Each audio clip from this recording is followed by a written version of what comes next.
Hey guys, तो मैंने अभी थोड़ी देर पहले जियो सिनेमा की वेब सीरीज डॉक्टर्स देख के खत्म करी और सच बताऊं यार, ये सीरीज मुझे कुछ खास पसंद नहीं आई है। बहुत ज़्यादा इंटरेस्टिंग तो नहीं थी, क्योंकि जो इस सीरीज का सेटअप था वो कहीं ना कहीं देखा दिखाया ऐसा लग रहा था, और इस तरह की चीज़ें मैंने पर्सनली पहले भी कई बार देख रखी हैं। लेकिन फिर भी जो भी ओवरऑल एक ट्रीटमेंट है इस पूरी सीरीज का, वो इंटरेस्टिंग था।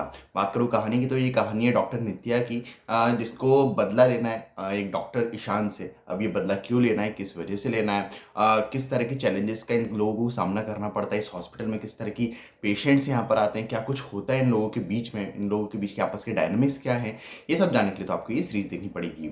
अगर मैं इसके स्क्रीन प्ले की बात करूँ, तो पर्सनली मुझे सीरीज के स्क्रीन प्ले ठीक ठाक ही लगा है, क्योंकि जिस तरह से ये सीरीज स्टार्ट होती है, अपनी पूरी सिचुएशन को स्टैब्लिश करती है, मैं कैरेक्टर्स का इंट्रोड्यूस कराया जाता है, बताया जाता है कैरेक्टर्स किस तरह की सिचुएशन में क्या कुछ कर रहे हैं, वो सारी चीज़ें ठीक ठाक हैं। मतलब स्टार्टिंग से आपके इस सीरीज में ठीक ठाक सा कनेक्शन बन जाता है, और आप जानना चाहते हो कि अब आगे क्या होने वाला है और कैसे होने वाला है। ऑल दो आप पूरी तरह से कहीं भी इन्वेस्ट नहीं हो पाते हो, जो कुछ भी चल रहा होता है वो कहीं ना कहीं देखा दिखाया ऐसा लगता है। इसी कारण से जो इंटरेस्ट डेवलप होना चाहिए था वो नहीं हो पाता है। फिर जिस तरह से सीरीज आगे बढ़ती है, अपनी पूरी सिचुएशन को एक्सप्लोर करती है, हमें क्लाइमेक्स तक लेके जाया जाता है। पर्सनली वो सारी चीज़ें भी बस ठीक ठाक थी ही। किसी भी पॉइंट पे ऐसा फील हुआ ही नहीं कि आप पूरी तरह से इन्वेस्ट हो चुके हो, जो कुछ भी चल रहा है उससे एंजॉय कर रहे हो, जो कि काफ़ी ज़्यादा बुरी बात है। जहाँ तक बात है कैरेक्टर डेवलपमेंट और कैरेक्टर्स के पीछे डायनामिक्स की, सभी कैरेक्टर्स को ठीक ठाक लेवल पर डेवलप किया गया। इसी कारण से हमारा सभी कैरेक्टर्स के साथ एक ठीक ठाक सा कनेक्शन बन जाता है, और जो कैरेक्टर्स के पीछे डायनामिक्स थे वो भी मुझे ओकेश लगे।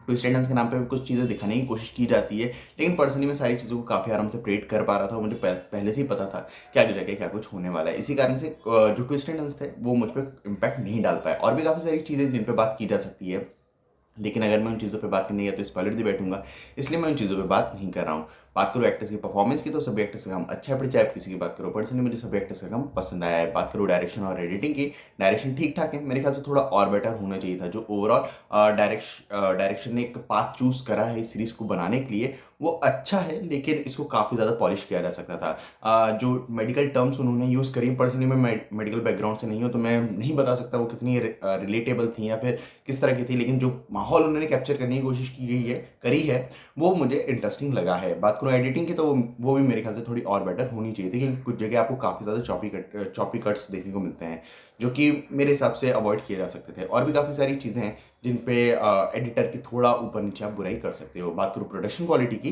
तो ठीक ठाक है। तो ओवरऑल मुझे ये सीरीज़ ठीक ठाक सी सीरीज़ लगी है। ऐसी ये सीरीज़ नहीं है जिसे देखा ही जाए, लेकिन हाँ, अगर आप देखने बैठोगे तो आप बोर नहीं होंगे, आपका एक ठीक ठाक से टाइम पास हो जाएगा। तो आपको ये सीरीज़ देखनी है या नहीं, ये आपके ऊपर है। और अगर आप लोगों ने ये सीरीज़ देख ली हो, तो मुझे कमेंट्स में जरूर बताना कि आपको ये सीरीज़ कैसी लगी। बाकी मिलते हैं अगली वीडियो में, तब तक के लिए जय हिंद, जय भारत।